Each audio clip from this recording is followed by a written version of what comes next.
Awesome, and we're live. Welcome here, everyone. Good morning, afternoon, or evening. Yes, yeah. Wherever you might be. Yeah, exactly. Actually, let us know where you are right now in the chat panel there. We'd love to see where everyone's joining from today. We'll get started in a minute or so here. Just give people a chance to trickle in. I think all three of us on the panel today, with the exception of Dave on Q&A, are in just outside of Vancouver, BC. Is that right? Yep. Yeah. Yep. Sitting in HQ today, as you can see from my lovely background, office view with my background image. Yeah, it is hard to tell with that. All right. Okay, we have folks from all over. Welcome, everyone, to Mastering MicroStation DGN, how to integrate CAD and GIS. It is that time, so let's dive in and introduce our presenters today. I'll hand it over to Evie to introduce herself. Hello, I am Evie, and I am a technical support specialist here at SAFE, and I specialize in the form product. And yeah, I'll hand it off to Jovita. Hello, everyone. My name is Jovita Chan. I'm a technical support specialist as well. Also on the form side, I've been around SAFE for about 6 years now, and I like to find myself in spaces of CAD and GIS. I do not have a swear jar next to me. If I dip into like Autodesk like vocabulary, I am very sorry, but we will try to stick in MicroStation today. And welcome. Excellent.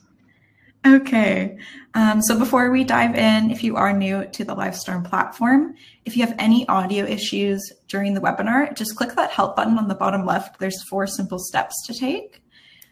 Share your emoji reactions with us during the webinar with that react button on the bottom middle. Questions.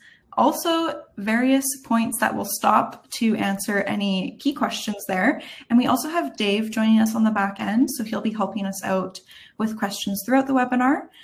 And then lastly, the chat, keep letting us know where you're tuning in from there and leave any comments during the webinar. If you'd like to download the deck right now, you're welcome to. You can just click the download button on the top right of the PDF there. It's also under apps and handouts, so you can find it there as well. All right, so this is a good time. I'll get our presenters to turn off their webcams just to save on some bandwidth for the remaining bit of the webinar here. And with that, I'll hand it over to Evie to go over our agenda. Yeah, so our agenda today is a little bit of an introduction. I'll do a flash demo, then we'll get into some CAD to GIS, and then GIS to CAD. Then we'll do some conclusion notes and resources and Q&A. So what are you going to get out of this webinar? Let's see how FME can help you integrate DGN with GIS formats and applications. Here are some common barriers to integration with CAD to GIS. It is important to consider what is the data you are working with and what is the outcome you are looking for. Jovita, do you have anything to add? With CAD and GIS, oftentimes working on one or the other, so kind of having knowledge of the both, I think is a point I forgot to add. It's kind of like CAD or GIS specific knowledge, so I would add that as well. Yeah. We shall jump into our first demo, my flash demo. This is for anyone that is new to FME, might not have any experience with form. So I'm just going to show you here. This is what you first start out with. And I'm going to open a blank workspace. This is what you end up when you first open it. And you'll be excited to know that this is 2024. I'm going to import a file. I'm going to drag and drop the file onto the canvas here. And I'm going to click OK. There are some parameters here, but I'm going to leave it all the same because we will cover some of these later. I'm going to click OK, and it'll load it in. So this data I created myself. It is just a representation of some geometry. It's not real data, unfortunately. And I'm going to load that in.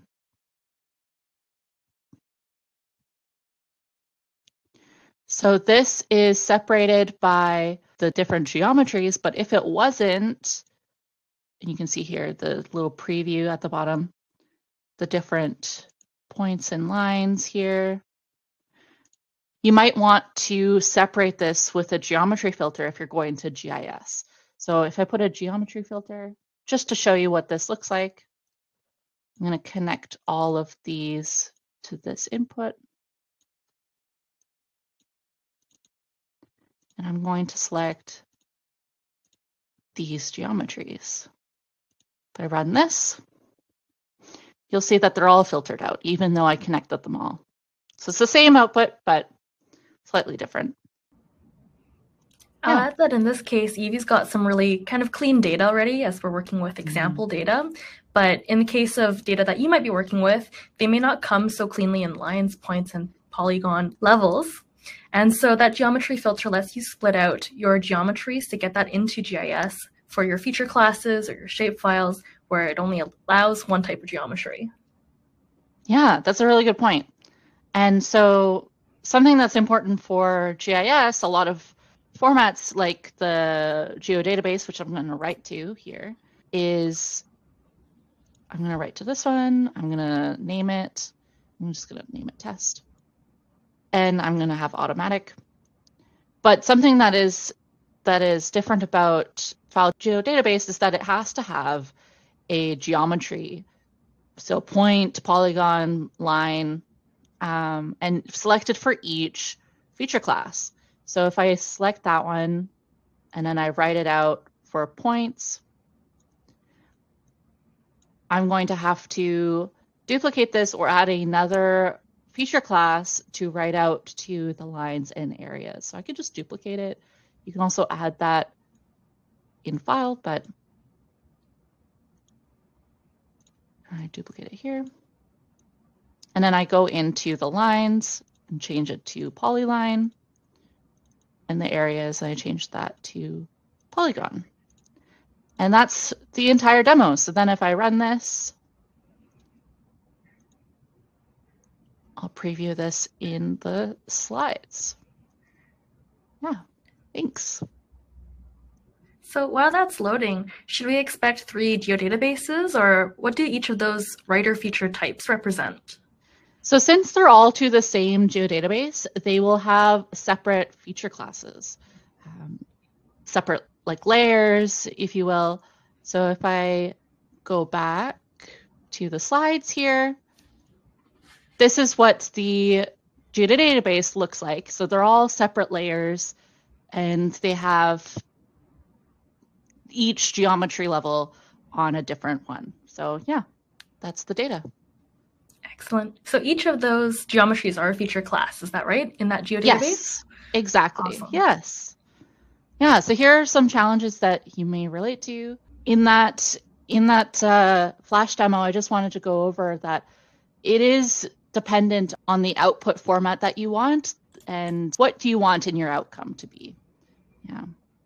Absolutely. So, as well, there's challenges transforming MicroStation elements, whether you're working with cells, whether you're working with annotations, dimensions, and different types of geometry, as well as how attribution is stored. So we're going to talk a little bit about item types, and we have some questions for you in terms of whether tags are still relevant, but I believe they have been replaced by item types.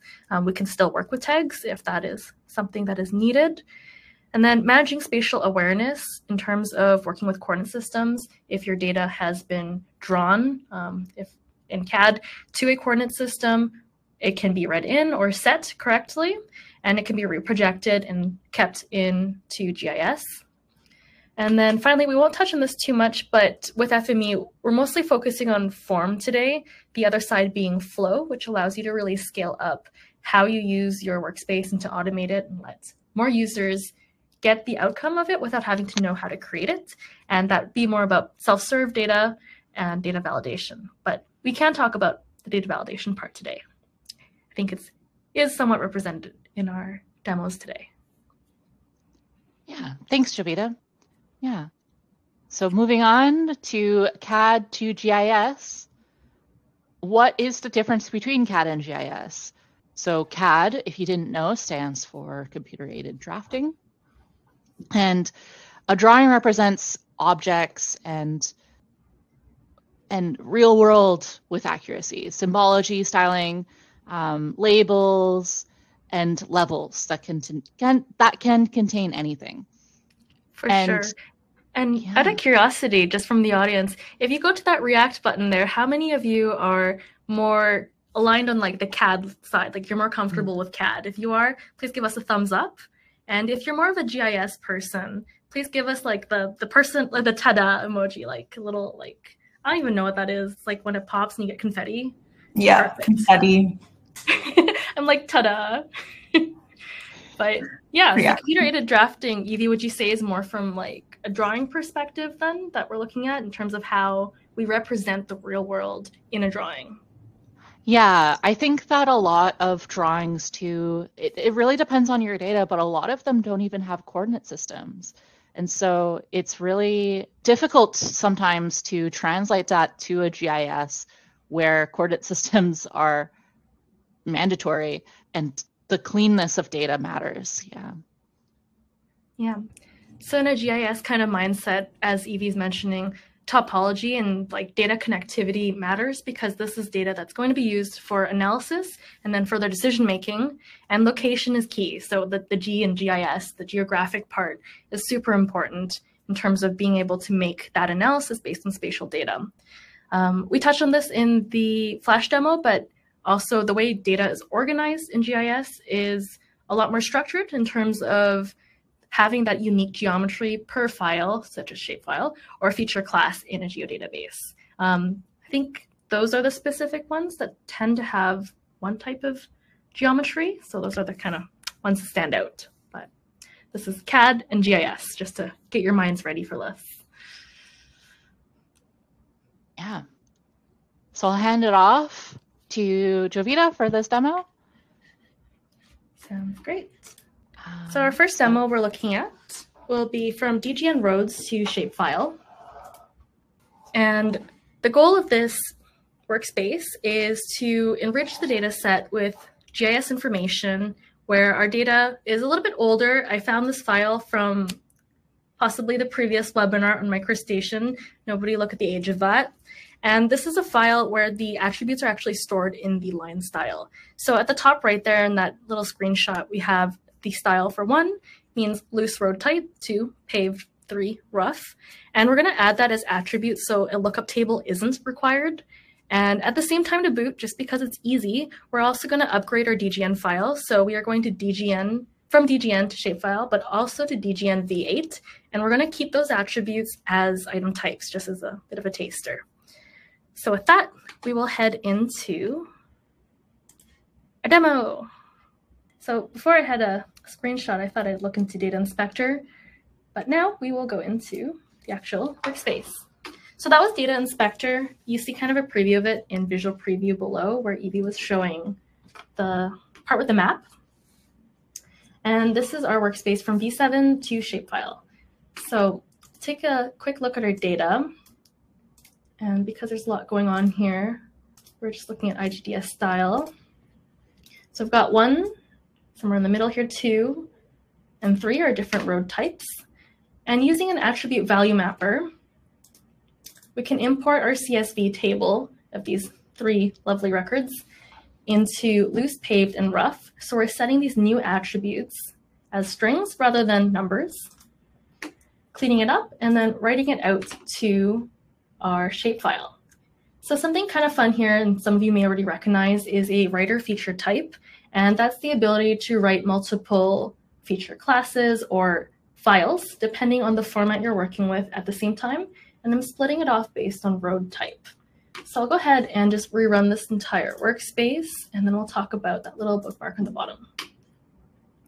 Below, at the same time, we are creating item types. For those of you who remember tags, it was as lovely and simple as turning on a writer parameter. For item types, there's a minimum of 3 different attributes you need to create, and Evie will touch on that more later, so no need to memorize this, but this is just kind of 3 different things we set to create new attributes in order to create our item type road attribute with a property called road type. So let's take a look at our output. And this is, take a look in, let's be ambitious. We're going to open QGIS because I am currently running on a Mac. If it looks a little bit different to you, this is the Mac platform. And I am a big fan of dragging and dropping. So we'll put in our loose, our paved. And for shapefile, that writer feature fan out, feature type fan out, created 3 different shapefiles. A little bit hard to see. And this is somewhere in, I think, northwest of Victoria in Saanich area. So we've got our different roads. This is an older data set. So for folks who are from this area, this is outdated. But here we are. And then let's take a peek at our item types. And road v8 output. I'm going to go ahead and copy this. And locate MicroStation. Let me log in. Paste it in here. And we'll take a peek. Nobody judged the version of MicroStation I've got open. It needs a little bit of an upgrade. Give it a second. There we go. Got our road types here. And let's see. Plant properties. And there we have our item. Road type, road attribute is item type name. And road type is paved. So we'll head back into our slides from here. So that was a quick workspace going from DGN v7 to shapefile and also writing DGN v8 with item types. And something that was really useful here was that attribute value mapper, just allowing us to use a lookup table to enrich the actual data set with the attributes instead of having an external lookup table. The feature type fanout was really useful in order to create different layers, well, not really layers, 3 different files. So you could see loose, paved, and rough. So this is a screenshot of the data inspector or FME data inspector, where you can turn on and off those layers. And perhaps for some reason you would like to just have a data set of only loose type paved roads or loose type road types. And then lastly, we were creating attributes for item types there. With that, I will pass it over to Evie. Thanks, Jovita. Yeah, so this demo is about topo map, and we're parsing the data. Here we have a data set with labels and geometry, and we want to work in GIS to go from DGN to GIS. The key here is the neighbor finder, the attribute filter, and the geometry filter, again, what I showed previously. And we are going to write to a geodatabase. So this is what the data looks like in MicroStation. So we have some line geometry and labels next to the lines to say what the elevation is. We also have some points in green, and we will see that in the demo. So let's share my screen again. So this is what the completed workspace looks like, and I will zoom in so you can see it better. So first we start with the DGN output. So this is what it looks like. There's no schema because it is there, and it's not automatically exposed with FME, but you can see all the data is here, all the geometry. And you can see all of the unexposed attributes in the feature information window on the right here. And if we go to the attribute exposer, we can expose those attributes that we need. So the type, which gives us the line, text, point, ellipse, all of those information. And for any of the type text, we need to expose the text string so we get that information as well. So like this is the actual elevation. And then I'm going to use an attribute filter that is going to filter on the type, whether it's an ellipse, a point, a text, a line. We're not going to use the ellipse, but we are going to use the point, the text, and the line.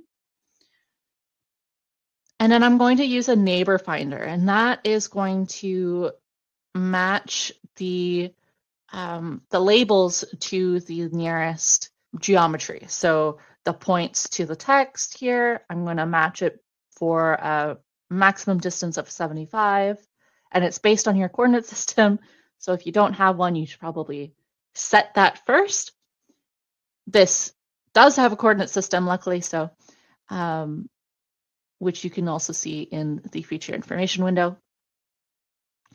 And then I'm going to match all of the lines to the text as well, all of the text that wasn't already matched.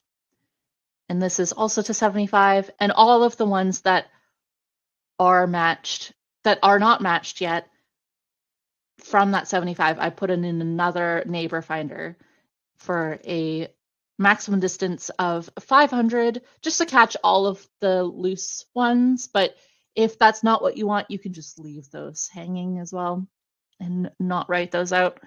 And then I use an attribute manager to rename the type output attribute and the string output attribute to elevation.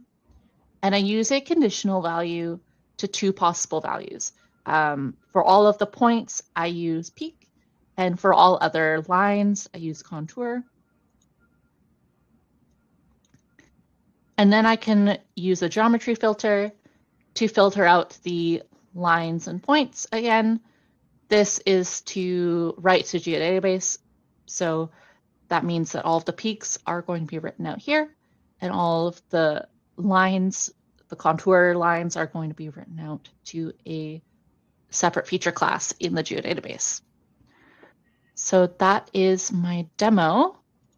You can see here all of the lines and points. You see here in the lines that all of the elevation points are, all of the elevation lines are have the attribute here merged to it, and same with the points here.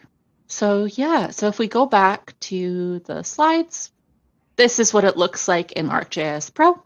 So this is the data now, and you can see that they are separate layers here with the elevation as its own attribute, and it even writes out the object ID. You don't have to worry about that. And it creates the shape and the all of that information that's needed for a geodatabase feature class. Takeaways here are the neighbor finder is really important for this workflow. It's great for finding and joining attributes from nearby features. The attribute filter can also be used, but also the feature type filter, if you're filtering by feature type, the tester or the test filter could also have been used for the same workspace. There's no right answer. You can do whatever you want in FME and you can get the same output. And the geometry filter is used to create separate feature types based on geometry type for the geodatabase or shapefile as used previously. Jumping in here, that's kind of a relief. Yeah. It takes off the pressure that you can use different transformers and like basically create your workspace a little bit differently in order to get the output you want. So there's no perfect correct answer, which is nice.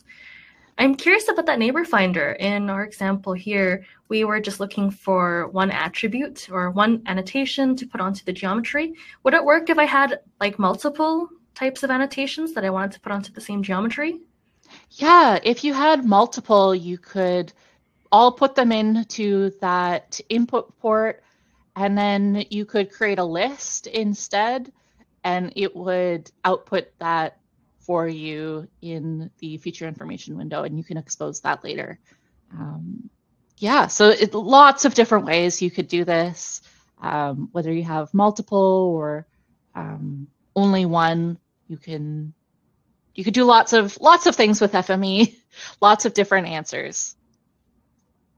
Absolutely.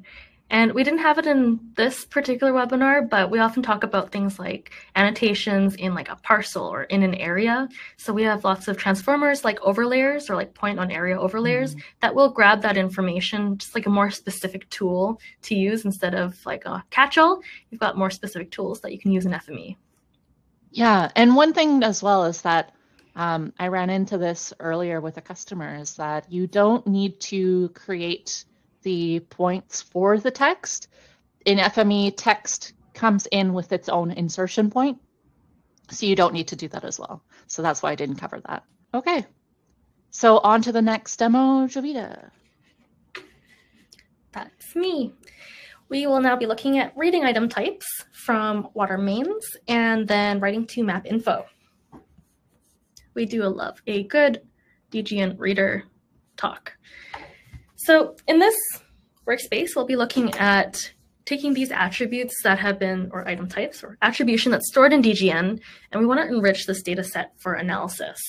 The problem with this particular data set, not necessarily a problem, but something that we can clean up pretty easily, is that we've got lots of small line segments with the same attributes, and they are basically the same line, and it could be better connected. So we will be creating longer lines based on that attribution and connectivity. And the key here is sort of just understanding where your item types are and what you're looking at. So typically, as you kind of saw in one of the earlier demos, it is the item type name dot property name. So that's kind of the attribute we're looking for in FME.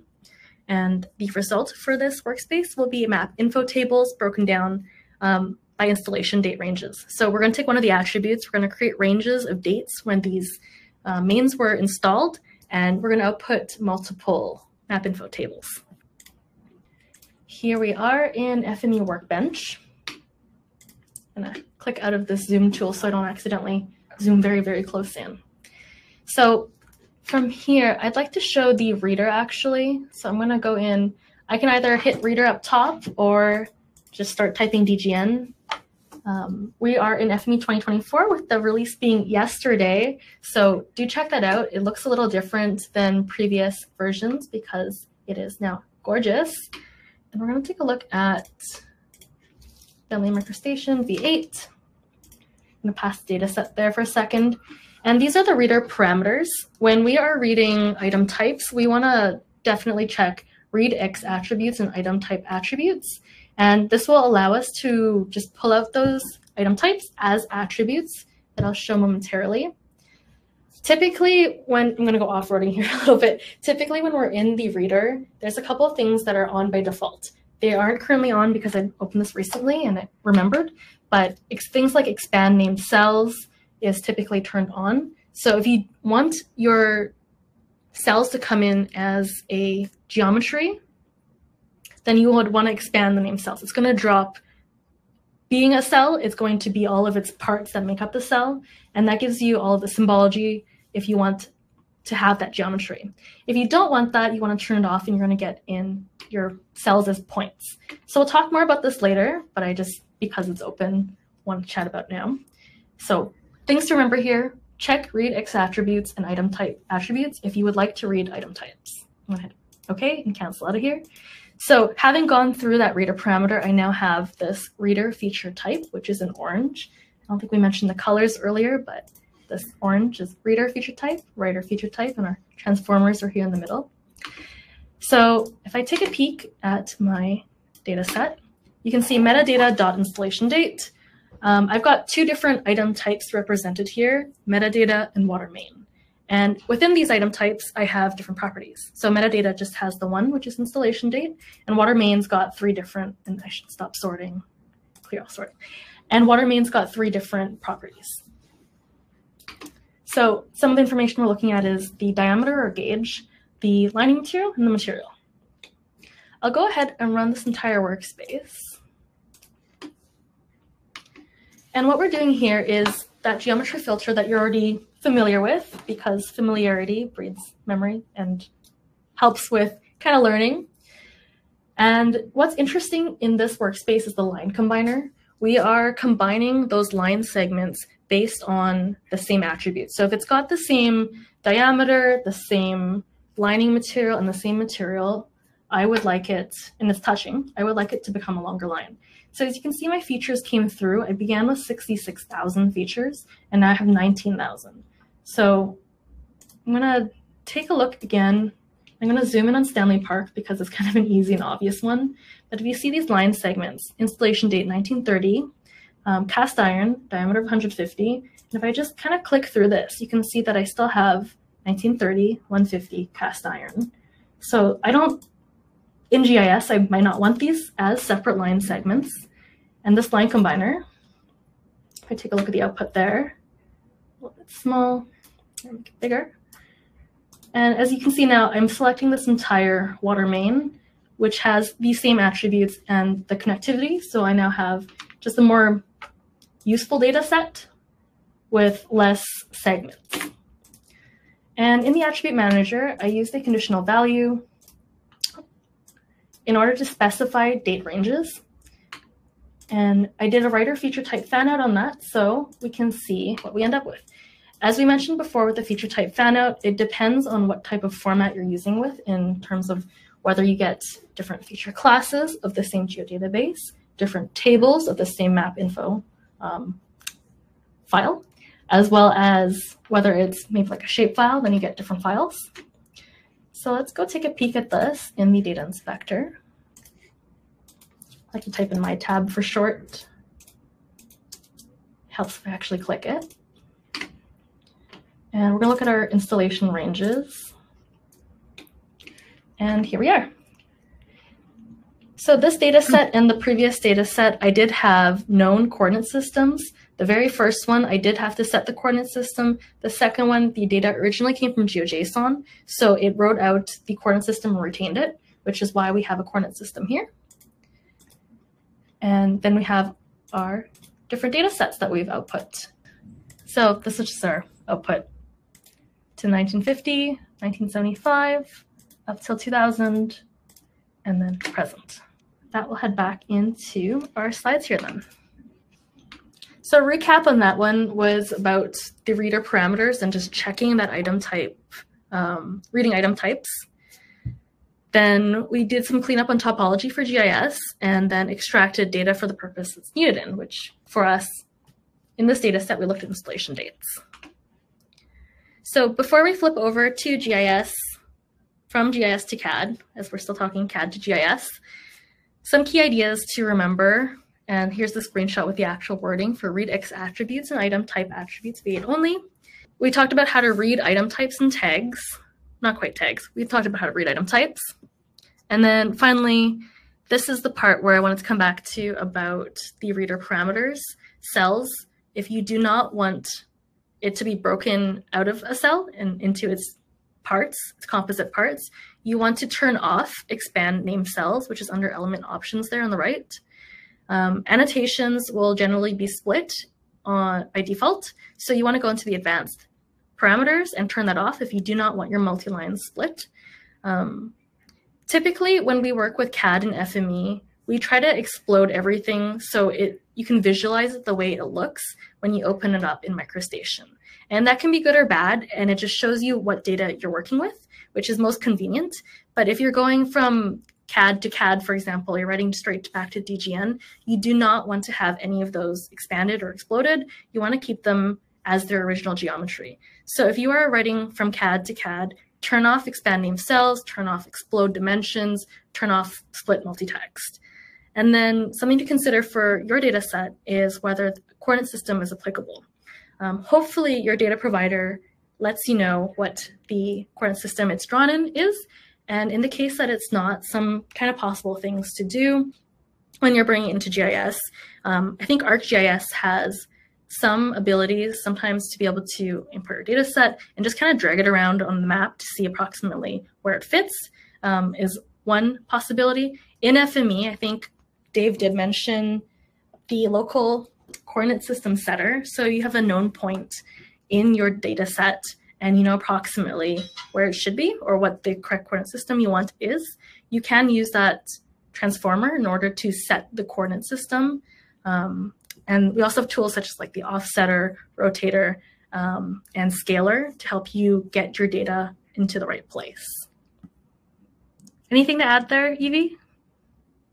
That sounds great. I don't really have anything to add on that.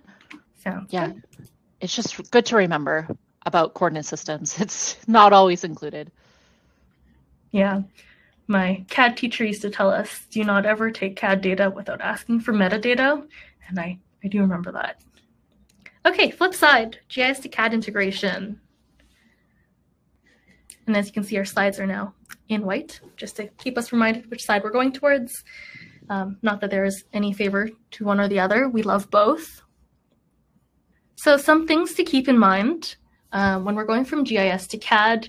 Now that we've got really clean topological data, what do we want to represent in CAD? So typically coming from GIS, we'll have points. And while we can write points to CAD, sometimes they're not very visible and may not be the most useful, which is why we may want to use cells. Things to keep in mind that we may not necessarily touch on in our demos today because there is a lot to cover in CAD, but things that you should want to think about to have ready are things like your cell libraries. Do you have custom cells you want to use? You will want to have access to it and set it into your DGN styler or your writer. Do you have any custom patterns you want to use? Do you have custom line styles? So these are things that you want to have ready to be able to write to CAD. And then finally, setting up a seed file. If you've come to any of our Autodesk typed webinars for CAD to GIS, the template file is the same thing as the seed file. Setting up your levels, setting up your line weights, colors, all of that will be kept as long as you match the level name when you're writing out. So unfortunately, I did not use a seed file in the demo, I'm sorry, but these are things that you will want to keep in mind even if we don't touch on it in the demos. Anything to add, Evie? Yeah, thanks, Jovita. We don't touch on a lot of stuff, but we try to give a good overview of everything that is CAD to GIS and FME. Yeah, it's good to keep in mind these things. So yeah, this is my demo. So I will go into this. And we do have a article that this is based on, and it's the same data and everything. But so I will share that in the chat here. I will go over this demo. So what are we doing? We're writing tags and item types, and I will go over both of them just in case you still use tags. And we have GIS data, and we're writing it to DGN. Specifically tab. We have tab data. And the key is to use FME to read the data and write the data. And in the end, we have data that is written out to DGN with item types and with tags. So this is what the data looks like in FME. It is a map info tab. It has a bunch of attributes here. I'm only going to transfer a couple of them with the item types, but it gives you a little bit of an idea of what we are working with. So I will share my screen. Okay, you should see my screen now. So this is the built out workspace. It looks pretty simple. And so all we're doing here is we have the map info tab file. It's previewing here. And then you can see all of the attributes here. And I am going to use an attribute creator to create the item types.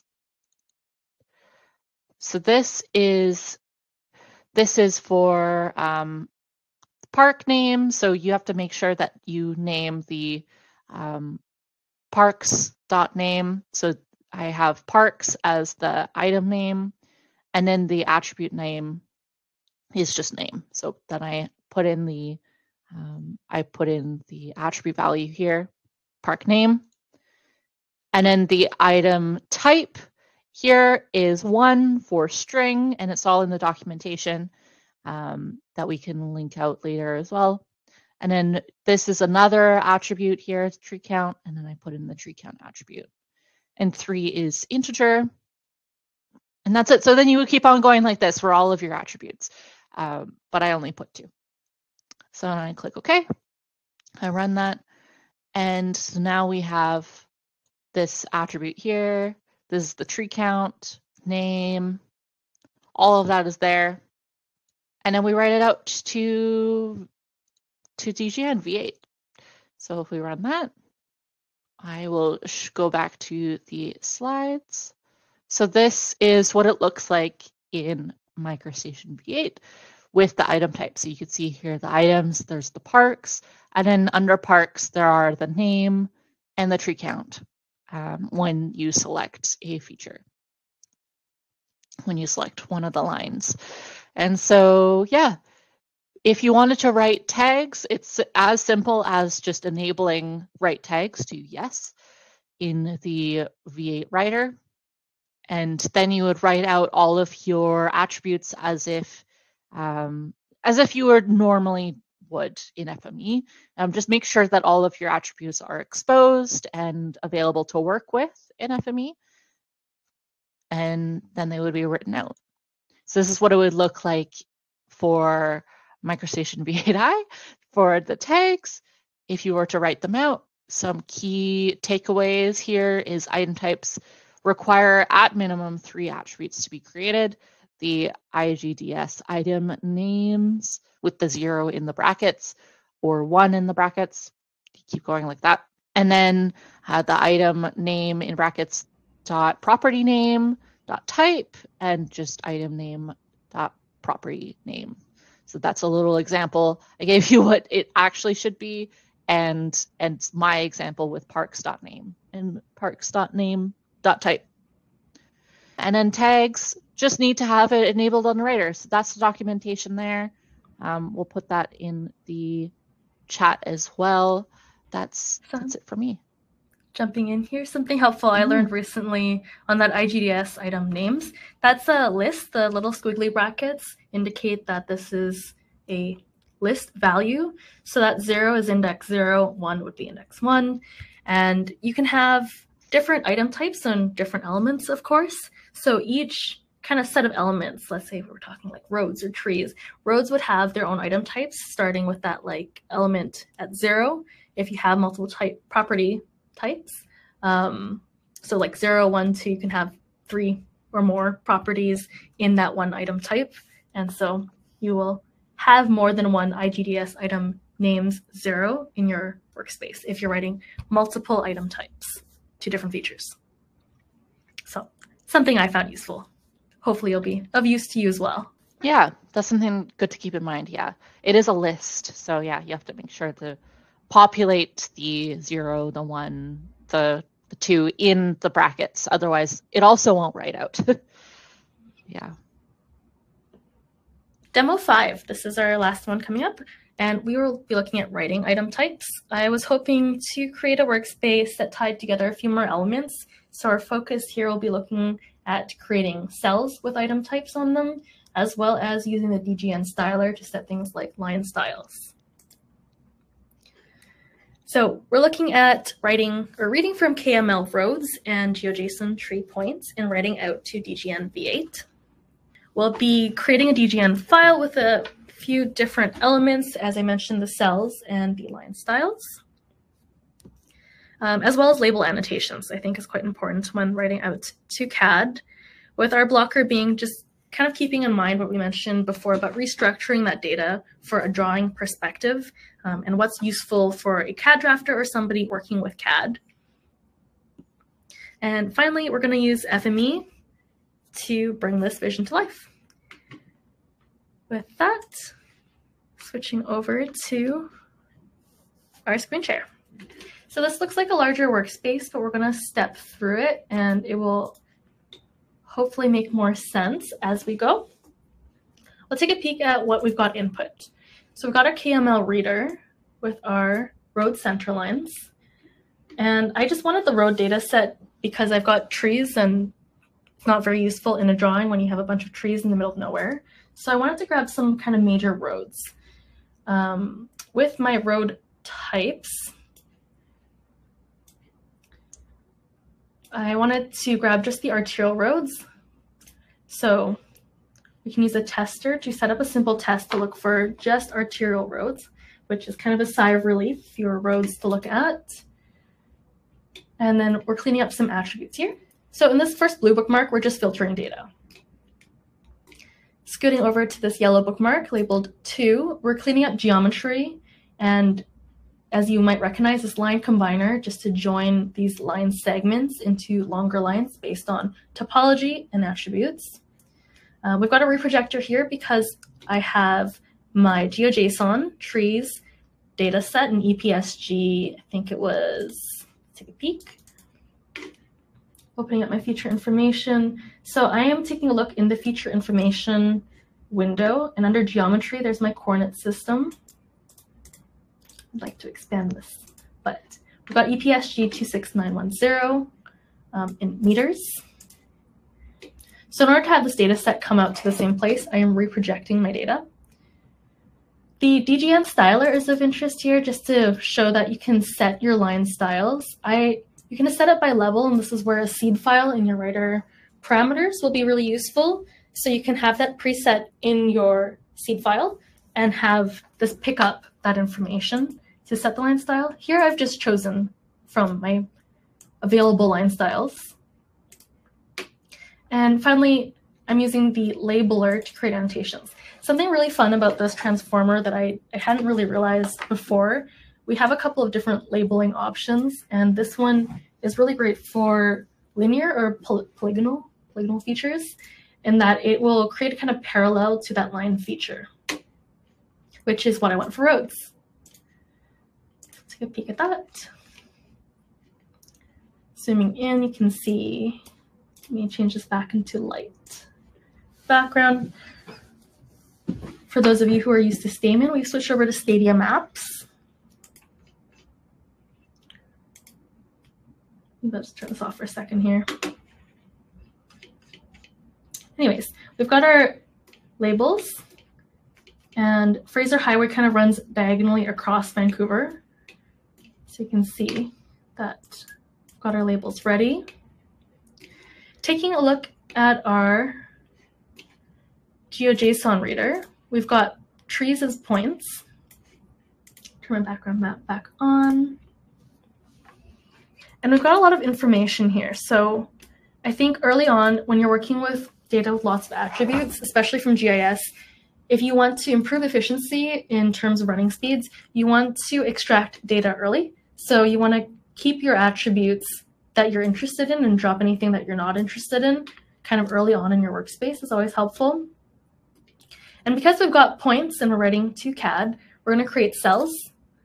And I've got this lovely tree cell that's already kind of in my FME install library, this default V8 cells. And below that, we're creating annotations. So I thought something kind of interesting to have on our tree points would be some information on the tree species. Oh, I've got a lot of overlaps. This might be a next webinar in terms of avoiding overlaps. But I've got my English oak, my tree number, my heritage tree number, just to add some labeling. And finally, we're creating our item types. So the only difference here between mine and Evie's is that I've added a bunch of bulk attribute renamers. And in this case, I'm changing the string case, where everything, all my attributes were previously in all caps with underscores. I was able to set all of them to full title case, remove the underscores, add a prefix with the item type name. So in this case, my item type is trees. This is replacing underscores, and this creates a suffix for dot type. So when I open up my attribute manager, I don't have to type in everything. I have these populated, and I just had to add the value for the type. You'll notice that Evie had used numerics.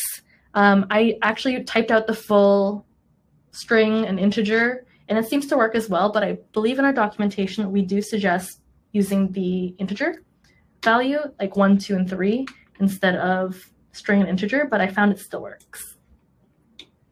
Finally, we are outputting our levels. So I've got my roads that are line styled connecting to roads, my road annotations, trees, and tree annotations. So go ahead and rerun this entire workspace. And something we didn't touch on previously for anyone that's newer to FME is this translation log. And this is where you will do most of your debugging and understand what's kind of happened as it wrote out. I can ignore this because there were reader feature types I did not pull in from KML, including document and folder. And that was a decision I'd made. And coming back to that translation log, I can see that my translation was successful with 8 warnings. And I wanted to take a closer look at it. It's mostly to do with feature caching, as well as a renaming of my coordinate system, which I'm okay with. On my KML data set, I think it's just how FME reads it in. So let's take a look at our output. demo 5 trees.dgn, and let's bring it over into, actually let's open it up in the data inspector here just for interest of time. Demo 5 trees, and checking that we have item types on. I'm actually also going to check expand name cells here, just for us to be able to see the geometry of the cell. So if I zoom in here and change this to dark,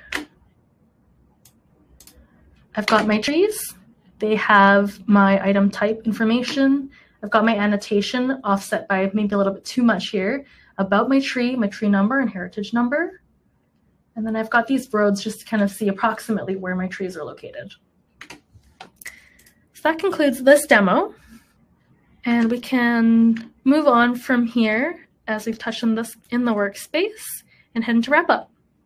In summary, it really depends on your data going from CAD to GIS and GIS to CAD. What does your data look like? And then what do you want it to look like? Maybe we didn't touch on some custom line styles, custom patterns and cells. We didn't touch on 3D DGN or linkages, but hopefully we can answer those questions after the webinar or right now in the Q&A. So and let us know in the chat if there is interest for other components or elements in DGN that we didn't touch on. So keep that in mind for the future. All right, so with that, I will wrap us up here. So a little bit about us at SAFE. If you are newer to us, we celebrated 30 years of working with over 25,000 organizations around the world, across almost 130 countries as well. We offer flexible deployment options. FME Form is the authoring environment where you build your data integration workflows, and automation can be provided in FME Flow, which is deployed on-premise or in your private cloud. And we also offer FME Flow deployed in a fully hosted cloud environment called FME Flow Hosted. Some resources for today to help you get started. Get our ebook, Spatial Data for the Enterprise. The link is there.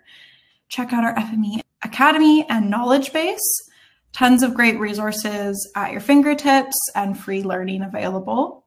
And then, of course, lots of upcoming webinars and on-demand content at safe.com/webinars. Next steps, if you'd like to get in touch with us to chat about anything data, info@safe.com, and experience the FME Accelerator. It's just a 90-minute course free of charge, and it's a great place to get started with the basics of navigating through FME. All right, and our community badge code. So you can redeem that on the right side. You just have to scroll down a little bit on the new community.safe.com. I'll also drop that code in the chat here so you have it. If you aren't a member of the community, also check it out. It's a great place to network with other users alike. Okay, awesome. And now we have some time left, a few minutes here for Q&A. So awesome, Evie's on stage now as well. Okay, yeah, we can take a look through the questions panel. A few questions came in during the webinar here. Any we might want to get started with, Evie? Yeah, there were some really great questions. Hey, and you know what? While you're taking a look through that, why don't we go ahead and launch that poll that we were going to run at the end here? Yes, it would be very interesting to see the results of that poll. Yeah, so we want to know, are DGN tags still relevant in your work? So we have a few different options there, whether they're not relevant, somewhat, or highly relevant. So I've launched that now under the polls tab. If folks can head on over, and looks like the votes are starting to trickle in now here. Yeah, I just also want to say that there was some issues with Jovita's screen share in one of those demos, so you're not going crazy or anything. That was, but hopefully she did explain what she was seeing enough that you understand. But if you have any questions about that, feel free to reach out to us. Happy to answer. There was also a question about the data inspector. The data inspector is a great way to inspect your data, to see all the information that your data contains, so you're aware of before you're working with it. It's also good to see what FME can see versus other applications. FME likes to expose everything that's available, even in some other applications might not be able to see some of that data or metadata. And it looks like for the poll, for most people, it's somewhat relevant. So occasionally. Yeah, occasionally. Okay, that makes sense. Still transitioning, I guess. Thanks, everyone. Okay. It looks like we've gone to all the questions. Was there another one we wanted to highlight, or are we good to wrap up? Yeah, I guess there was only like 2 other questions that we didn't touch on. One was KML to ArcGIS. I shared an article there, but there was another part of that question that was, what is the best way to get the same symbology? And although the article does kind of cover that, I just want to point out that FME isn't the best at writing out symbology to ArcGIS. So you might need to configure that within your layer and your map file for ArcGIS separately once you export it to a shapefile or a geodatabase. Yeah. So, but yeah, that's kind of all of the questions. Awesome. Oh, there's a new question that just came in. Yes, for the labeler, is it always necessary to make rotation and parallel rotation? No, it's not always necessary. It really depends on what you want to do. It has the defaults there already set, and you can just leave them as is. So yeah, if you want to make a rotation, you can. And if you don't, you can leave it as is. Oh, and there's another one that just came in. I have a CAD file with call out labels, polygons too small to hold the annotations inside. Is there a way to associate the labels to the polygon? Yes. There are ways that you can kind of scoot down the label down like your call out or however you want to call that, and then associate it with like it's maybe a 2-step process of associating your label with the callouts, and then associating the callout with your feature. So maybe a 2-step process, but it can be done. All right, awesome. Okay, it looks like we've gotten to everything. With that, I will wrap us up here. Thank you so much, everyone, for tuning in with us today. And big thank you to Evie and Jovita for preparing all this content for us, and Evie for helping with Q&A at the end here as well. If you do have any questions that come to mind, we'll hang online for a couple minutes longer. Feel free to drop them in and reach out to us, info@safe.com, if you have anything further to chat with us about. If you do have a brief moment to fill out our webinar survey, we appreciate any feedback. It's just one mandatory multiple choice question. And that helps us improve upon our program. So thanks, everyone, and have a great rest of your day. Bye for now.